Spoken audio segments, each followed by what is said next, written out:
கிறிஸ்துவ வன்னியர்கள் கூட்டமைப்பின் சார்பில் இங்கே நடைபெறுகின்ற ஒரு கலந்தாய்வு கூட்டம். வருகை தந்திருக்கின்ற அனைவருக்கும் என்னுடைய பணிவான வணக்கங்களை தெரிவிக்கின்றேன். இங்கே வருகை தந்திருக்கின்ற ஃபாதர் அவர்கள், எங்கள் கட்சியின் பொதுச் செயலாளர் திரு வடிவேல் ராவணன் அவர்கள், பாட்டாளிமல் கட்சியின் மாவட்ட செயலாளர்கள் கென்னடி அவர்கள், ஜான் கென்னடி, வைரமுத்து, சிவகுமார், திருப்பதி அவர்கள் உள்ளிட்ட மற்றும் கூட்டமைப்பின் சார்பில் வருகை தந்திருக்கின்ற அனைத்து சொந்தக்காரர்களுக்கு என்னுடைய பணிவான வணக்கங்கள். நீண்ட நாட்களாக நம்முடைய கோரிக்கை, அது உங்களுடைய கோரிக்கை இல்லை, நம்முடைய கோரிக்கை, கிறிஸ்துவ வன்னியர்களை மிகவும் பிற்படுத்தப்பட்ட பட்டியலில் எம்பிசி பட்டியலில் சேர்க்க வேண்டும் என்று ஒரு நியாயமான கோரிக்கை. இது நீண்ட காலமான ஒரு கோரிக்கையாக இருக்கிறது. இந்த கோரிக்கைக்கு பாட்டாளி மக்கள் கட்சி தொடக்கத்திலிருந்து ஆதரவு அளித்து வருகிறது. அதாவது நம்முடைய அரசியல் சாசனத்தில், கான்ஸ்டிடியூஷன் ஆஃப் இந்தியாவில் மதத்தை வைத்து இடஒதுக்கீடு கொடுக்க வேண்டும் என்று ஒரு வார்த்தை கூட கிடையாது.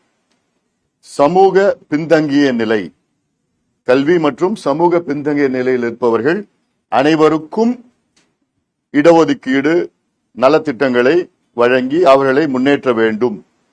Affirmative action for socially and educationally backward இருக்கு தவிர அதுல ரிலிஜன் எந்த வார்த்தையும் வரல.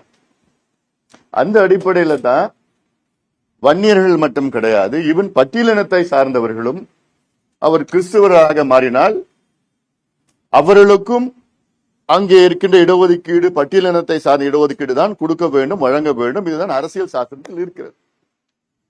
ஆனால் இது ஏதோ ஒரு சூழ்ச்சி செய்து மதம் மாறினால் இடஒதுக்கீடு மாறும் என்ற ஒரு நிலைப்பாட்டை எடுத்திருக்கின்றார்கள். இது தவறான ஒரு நிலைப்பாட்டு.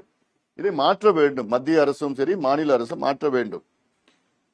இங்கே வன்னியர் கிறிஸ்டின் அவர்களை பொறுத்தவரை இப்போ ஒரு உதாரணம்,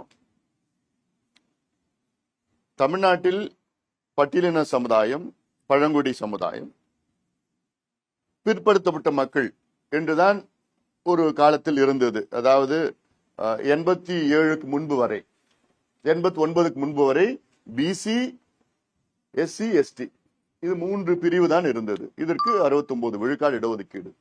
89ல் மருத்துவர் ஐயா அவர்கள் தலைமையில போராட்டம் பிறகுதான் எம்பிசி என்று பிசியிலிருந்து 50 விழுக்காடு, பிசியிலிருந்து எம்பிசி 20 விழுக்காடு பிரிக்கப்பட்டு அதற்கு தனியாக ஒரு இடஒதுக்கீடு வழங்கியது.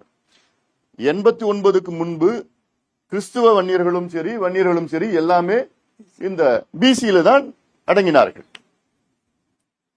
அப்போ 89ல மாநில அரசு ஒரு பிரிவை உருவாக்கிய பிறகு கிறிஸ்துவ வன்னியர்கள் மட்டும் அதில் இருப்பது நியாயம் கிடையாது. பிசியில் இருப்பது, வன்னியர்கள் எம்பிசியில் இருப்பது அது நியாயம். என்னை பொறுத்த வரைக்கும் அது நியாயம் இல்லை. சமூக பிரச்சனை இது. திடீரென்று வளர்ச்சி அடைய முடியாது.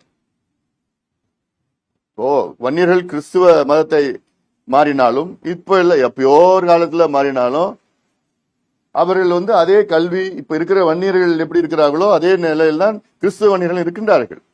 அவருடைய சமூக பொருளாதார நிலை மாறல. இந்த நிலையெல்லாம் இருக்கிறாங்க. இந்த மேட்டுப்பட்டி பகுதியில் மட்டும் இல்ல, சுத்தி மற்ற பகுதியெல்லாம் இருக்கிறாங்க. எனக்கு நான் எல்லா இடத்துலயும் போய் பார்த்துட்டு தான் வந்திருக்கேன். எனக்கு தெரியும், எனக்கு நிறைய புரிதல் இதுல இருக்கு. அதனால்தான் இதுல டெக்னிக்கலாவும் பார்த்தா நிச்சயமாக வன்னியர் கிறிஸ்டினுடைய கோரிக்கை நியாயமான கோரிக்கை. அவர்கள் எம்பிசியிலே கொண்டு வர வேண்டும். இதுதான் நியாயம், நீதி, இயற்கை நீதி. இது கொண்டு வந்தால் வன்னியர் கிறிஸ்தவர்கள் இன்னும் வேகமாக வளருவார்கள். இன்றைய சூழல் வன்னியர் கிறிஸ்தவர்கள் பிசி பட்டியலில் சேர்த்து அங்கே மிகப்பெரிய போட்டிகள் அங்கு நடக்கிறது. அவர்களிடம் மற்றவர்களிடம் போட்டி போட முடியாத ஒரு சூழல் இருக்கிறது. இந்த கோரிக்கையை பாட்டாளி மக்கள் கட்சி தொடர்ந்து வலியுறுத்தி, மருத்துவர் ஐயாவும் சரி, நாங்களும் சரி, எல்லாமே சரி, இது தொடர்ந்து வலியுறுத்தி வருகின்றோம்.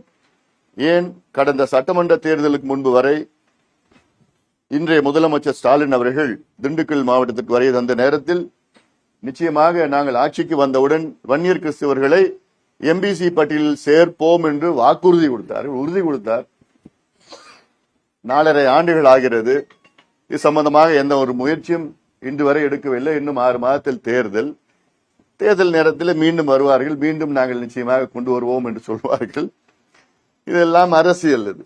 ஆனால் இது சமூக பிரச்சனை, சமூக நீதி பிரச்சனை. இதுல மதத்தை திணிக்க கூடாது. யார் யார் சமூக நீதியில் பின்தங்கி இருக்கின்றார்கள் அவர்களுக்கு இடஒதுக்கீடு வழங்க வேண்டும்.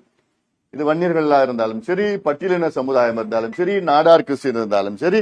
நாடார் கிறிஸ்டியன் என்பது பிசி இல்ல இருக்கிறாங்க, அவங்க ஏற்கனவே இருக்கிறாங்க, அவங்களுக்கு தனியா ஒரு பிரிவு இல்லை.